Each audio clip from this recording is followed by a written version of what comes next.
we have our rake on, or a Tine harrower I should call it, not a rake.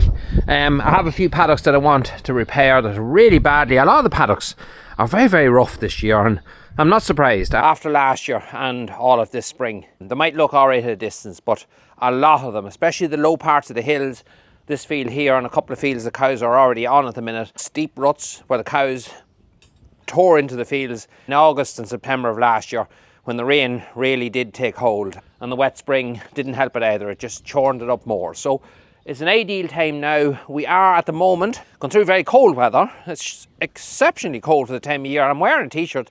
The skies are blue in places, but there's wind is coming from here where it should be coming from over there. So we're getting a north wind, and we believe when I checked up on it yesterday, the jet stream seems to be airlocked and ran out of fuel, and it's sitting in the one place, and we've got a big high pressure with two low pressures beside it, and seemingly none of them's moving. They're hanging about having a long chat, and I'm wearing a t-shirt now and I'm feeling it because all morning I've been wearing a jacket, and everybody I've met out and about has been wearing a jacket. So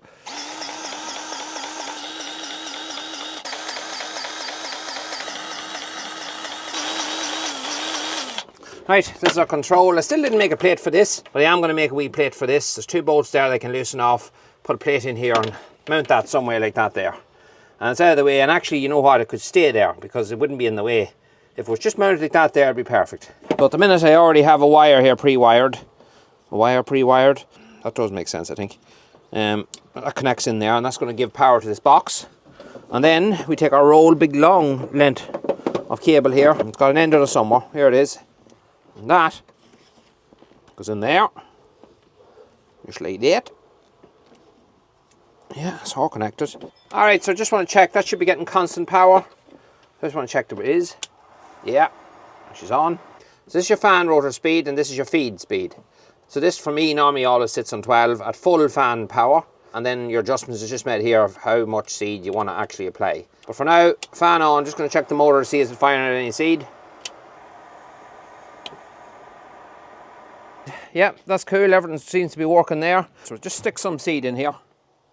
Not going to go mad into talking about the seed. I'll tell you what it is. It's much better than a bare field. Right. Not going to go overboard, there's a half bag in there now for now. We're only doing bits, we're not doing entire fields, so I only want to do a bit here and there. We'll see what this does first, and then we'll top it up as we need it.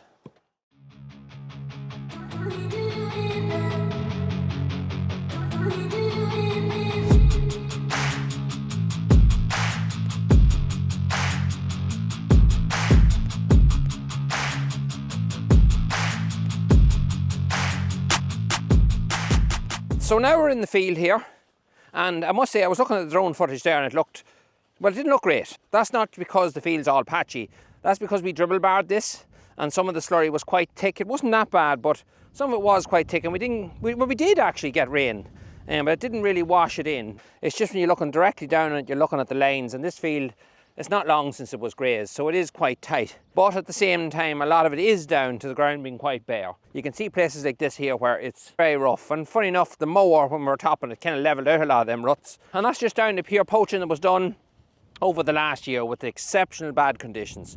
So I want to get them tidied up. Now, ideally, I would have done this before I slurried it, slurried in on top of it. That's probably the right way to do it. It's silage and stuff going on as well. I just did not have time. So I went ahead and just slurried the field as soon as the cows came off it. But I don't think it's going to do a massive amount of harm. When we harrow this, it's going to break up all that slurry. The seed's going to get mixed in along with that. So I can't really see it making a massive difference, to be honest. I might be completely wrong, and you're welcome to correct me.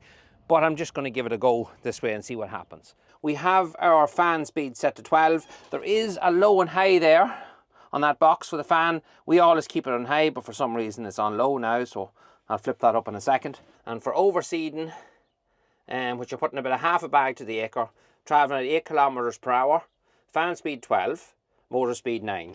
So turn the motor speed up to 9, and there's that.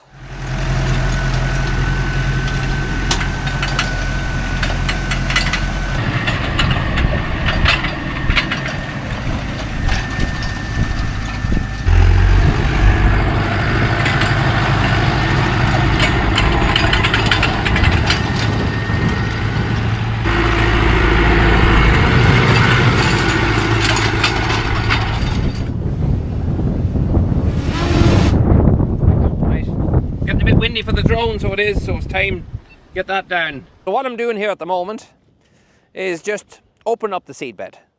Some people just don't bother doing that and just put the seed straight in and one pass done. But I honestly think you do need to give it one run. And the ground now is open. You can see the soil there is all shook out. This was a real rough area, but you see the way it broke the whole soil up. And now it's just perfect for a seed bed. Oh, I can tell you one thing, that's ferocious wind.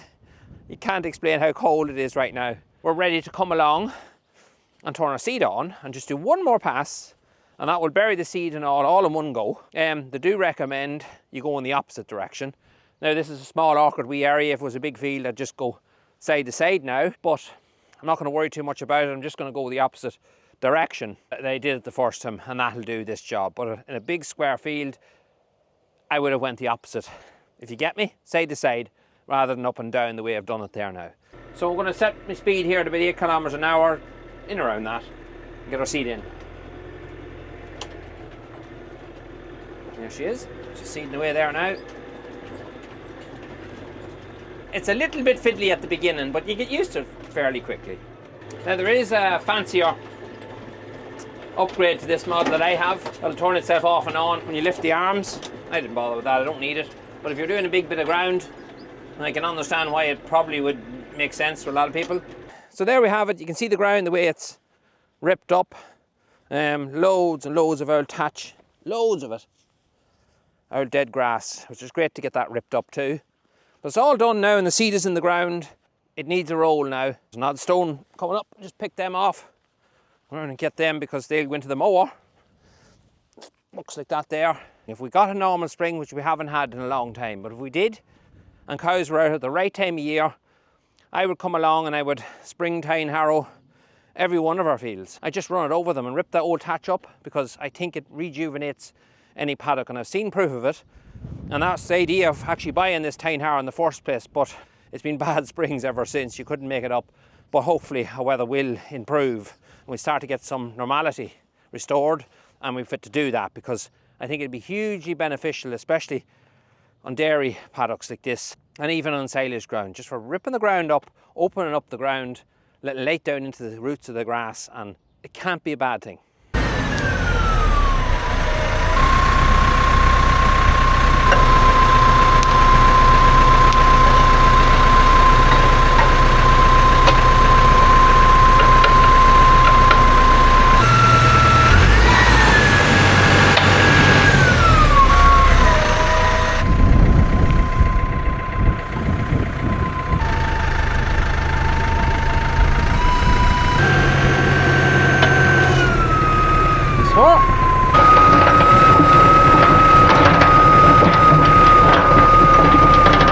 Alright, so it's the next day, still overcast, hence the reason the screen's quite dark, but this is the bit that we've done now, and it's quite hard to really see any difference, but there is a difference, and there is seed underneath all of that.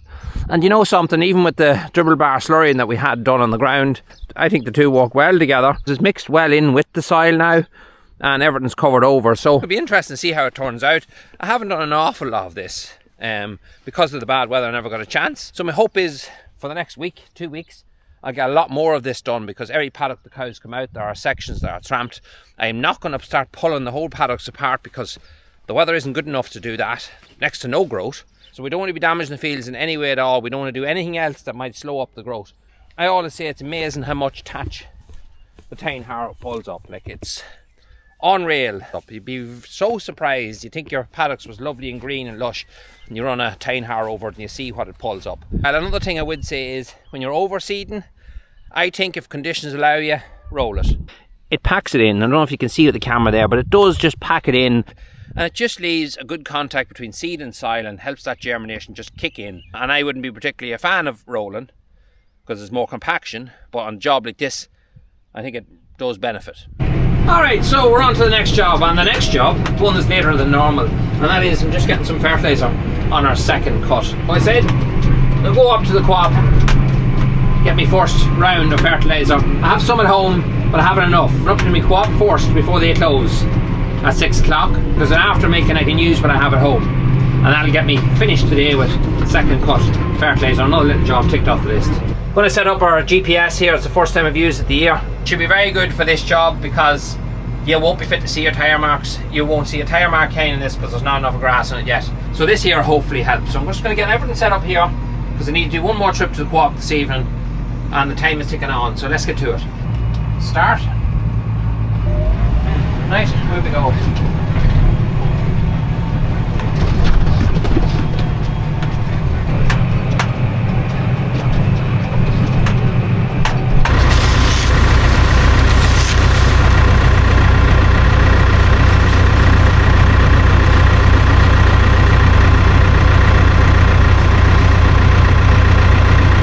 That's the last of my fertiliser at home used, so I'm going to order some more just to do us at the end of the year. It's very handy having it at home. 2 reasons. I can load up the quad spreader, which I still have at the minute, and I can use that very, very quickly behind the cows as they're grazing. So at the minute, if I go up to the co-op, I'm usually taking it in a ton at a time. That means I have to spread the whole ton. I don't want to leave it laying in the spreader, which it definitely wouldn't be good for a steel spreader or any spreader for that matter. So to have it at home and just be able to use it when you need it, just by using that little chute that I can open and close in the bottom, saves me a world of time. I don't mind this time, it's just for a second cut. That's only a once off thing. I should have ordered it and I forgot to do so, and by the time it was coming, the rain would already be here because it's given rain on Friday. So I just said, right, I'll go ahead, but I'm going to order some now today for the grazing fields and another wee bit just for third cut. A lot of the time when you're doing these wee jobs like this, you're thinking to yourself, I'm planning what's ahead of me and what way I'm going to do that. So ordering fertiliser, I have meal to order, which I just ordered there for our cows. Just know what's ahead of you and kind of plan out your week, or weekend I should say, because today is Wednesday. And I know now kind of what's ahead of me for the rest of the week, for the next couple of days anyway. And getting this out today and a bit of topping this evening, just right up behind the cows, wipes this off the list. Tomorrow I've laid out quite a bit of fencing, quite a bit of clearing up of old bushes and stuff. Not too much, but here and there that needs to be tidied up has to be done as well. And I know in my head, if that works out tomorrow morning, I'll be moving heifers then, moving calves as well tomorrow evening. Friday's given a fairly wettish day. So far that's the way it's looking. I have a lot of paperwork to do on Friday and get that wiped out when it's raining, and also I want to get set up for power washing all my sheds as well. So when you're working at this job, you're all the time planning of what's ahead of you. Alright, so I'm just coming into the field here and you can see the green lines and the red lines. Now I know it looks a bit messy. I never was good in art, so I'm not going to pretend that I am, but them big red lines are just where I have kind of turned around and stuff, and I haven't turned it off, but I'm just lining myself up here very badly to where I left off. But just press start again and we're ready to go.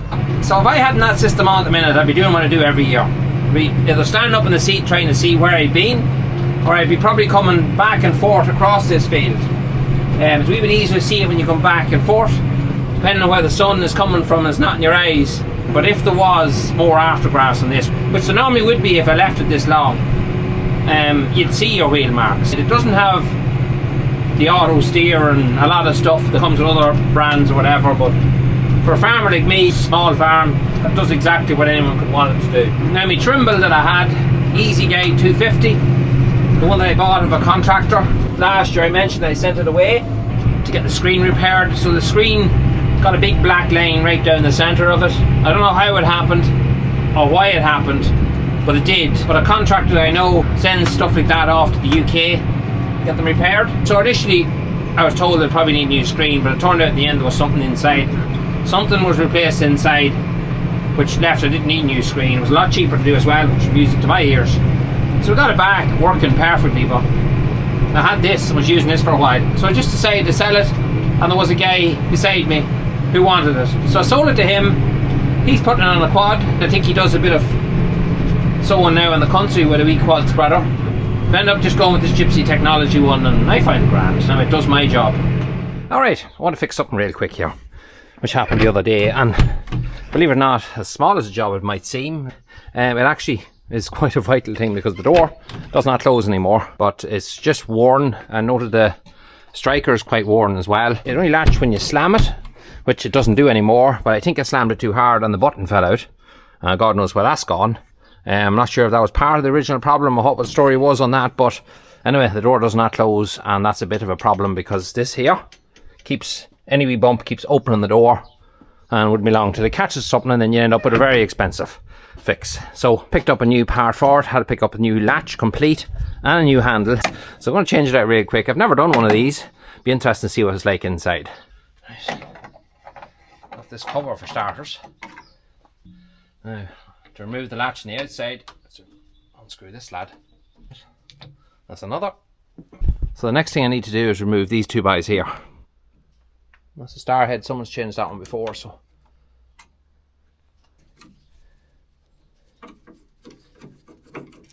Alright. This whole unit should pull out. Right. Simple as that.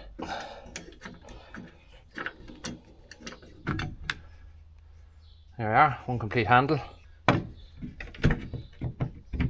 Just do everything in reverse now, just put some grease or never sees on that.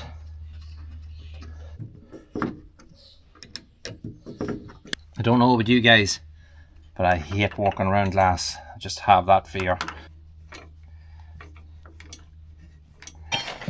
A new latch here, and a new guard here as well. So this by here has to come off to allow me to get this in. So fiddly job. That's that. Put this guy here on now.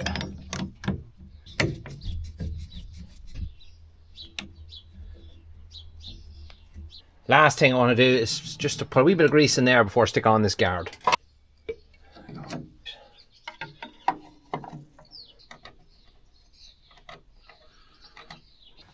Here's where we have the striker. So I'll remove this striker here and put a new one on because it is well worn. You could weld it and file it. Put a new one on the shelf when I was up there and just said take the whole lot, because you know what? A lot of people has been in and out of this door over the years. It's one of those things that just wear. So here's a new striker here. There's a room to adjust these up and down. So what I'm going to do is I'm going to just exactly put it in the same print as the other one. Kind of the same markings, so we can test it from there. Not tighten it too much, just enough to hold it. Give it a wee test. Alright. Right, so just check to see it's locking. That looks good to me. Yeah, that's perfect. Job's a good one. Alright, so the top coat is back on. Today is the 4th of July, so happy 4th of July. Well, you American guys will be watching this after the 4th of July, but I hope you had a good 4th of July. That's the way we're putting it. We're back here with our calves, and I want to give you a little quick update from the last time you've seen them. The last time you've seen them would have been in the crush when we were doing them forums, and we're also giving them a booster. We're talking about the brown colour that was coming on the coats. I also seen it on our heifers over there as well. And that usually, not always, but usually can be a sign of a copper deficiency. So part of that booster or multivitamin that we give them had elements of copper in it. And we also feed a lick that's there somewhere in the lower paddock. But I wanted to come back because it's been about 2.5 weeks since that was done. And you can already see some of them. This is the only girl here now that's just, you can see the black on her back. See that line of black? So she's starting to shed off that brownish coloured hair now. She's also wet because it's been raining quite heavy here this morning. But you can see other ones here, like 48 for instance. 48 was nice and brown that day. And you can see now the way she's almost completely black now. Same with these ones here. They had all a brown tint. Still a little bit down along the lower legs, but it always disappears from the top first and then it moves its way down. So, but they're definitely starting to blacken up now and look much, much better. They were thriving really well anyway, so it wasn't a concern, but if you left it like that untreated, it could become a problem later on. So it was better to hit it there and then. And this girl here, if you remember her number 63, we'll look at her again in a few weeks' time, and I guarantee you all that brown that's left will be all gone.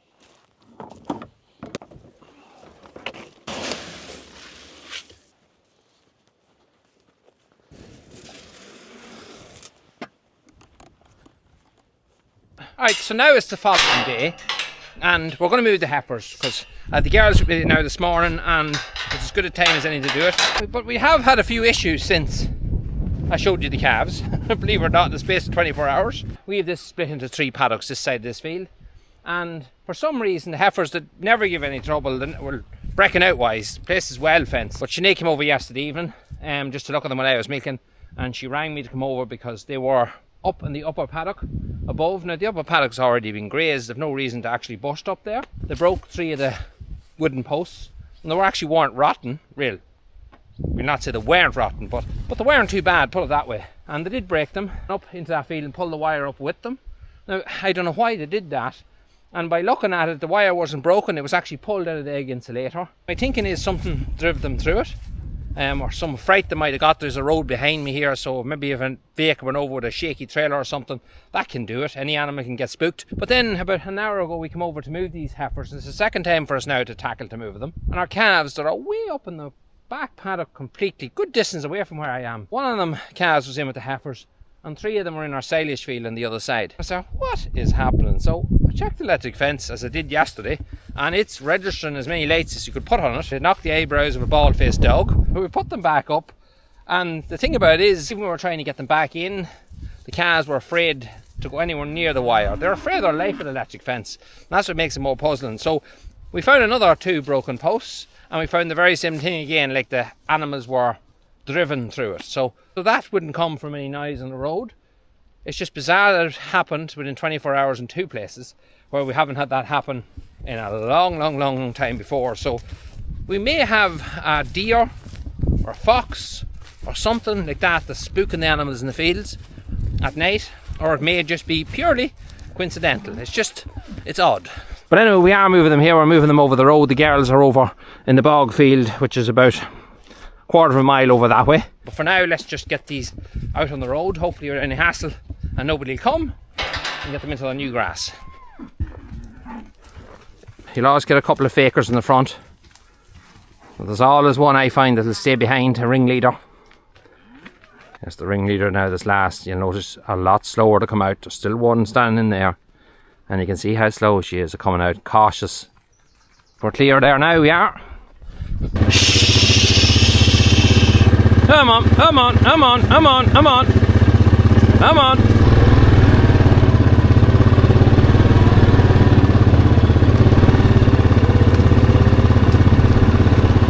Yep.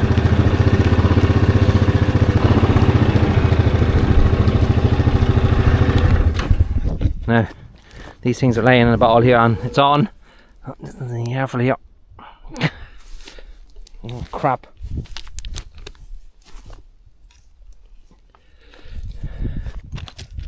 This is precision here. I need to bring over a new handle. That's it. Right, so that's them in their new home for a wee while. There's loads of lush grass there, and it's nice, good quality grass. There's clover in it there as well. That'll keep them happy for a while. Hopefully, stay in the field and don't give any trouble. Well, they say bad things happen in threes, so I'll go home and I'll purposely hit myself in the finger with the hammer and just get over it. Anyway, I'm way on to do something else. Thanks for watching. See you in the next one.